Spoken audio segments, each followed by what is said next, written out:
গেল না, সালাত আদায় হবে না। 3 নাম্বার হলো আপনার কাপড় পাক। কারণ আপনি যে কাপড় পরে, যে বস্ত্র পরিধান করে সালাত আদায় করবেন, এই বস্ত্র যদি আপনার নাপাকি থাকে তাহলে কিন্তু সালাত আপনার হবে না। তাহলে 1 নম্বর কি গেল?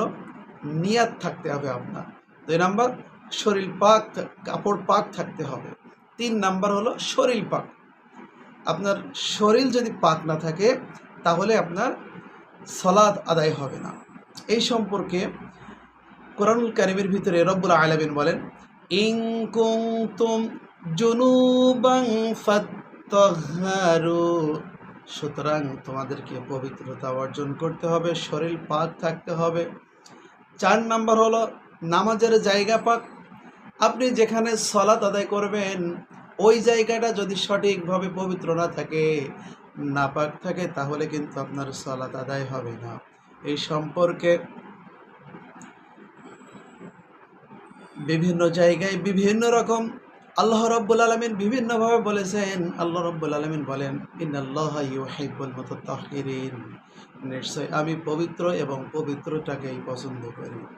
5 নাম্বার হলো সতর ঢাকা, অর্থাৎ পুরুষের নাভি থেকে শুরু করে হাঁটুর নিচ পর্যন্ত সতর, এই সতরটাকে ঢাকা থাকতে হবে। সতর যদি আগলা হয়ে যায় তাহলে কিন্তু সালাত আদায় হবে না।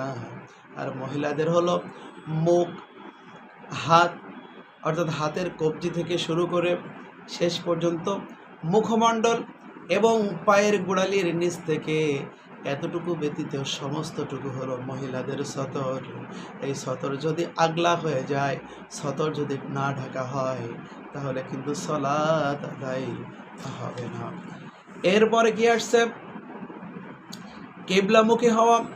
কারণ কিবলার দিকে সালাত আদায় যদি না করেন তাহলে সালাত হবে না। কোনো মানুষ যদি রাস্তার মধ্যে চলতে চলতে কিংবা কোনো যানবাহনে চলতে চলতে ওই মানুষটা যদি কিবলা সম্পর্কে সঠিক ধারণা না পায়, যে কিবলা কোন দিকে, এটা যদি সে সঠিকভাবে চিহ্নিত করতে না পারে, তাহলে ওই মানুষটা ভাববে যে কিবলা কোন দিকে হতে পারে, এরকম মন স্থির করবে।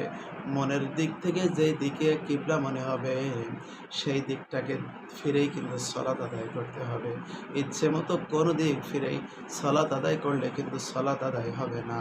এই সম্পর্কে রব্বুল আলামিন বলেন, ফাওয়াল্লু ওয়ুজুহাকুম শাতরা, সুতরাং তোমরা ওই কিবলার দিকে ফিরে সালাত আদায় করো। 7 নাম্বার হলো নির্দিষ্ট সময়, নির্ধারিত সময় ছাড়া নির্ধারিত সালাত কিন্তু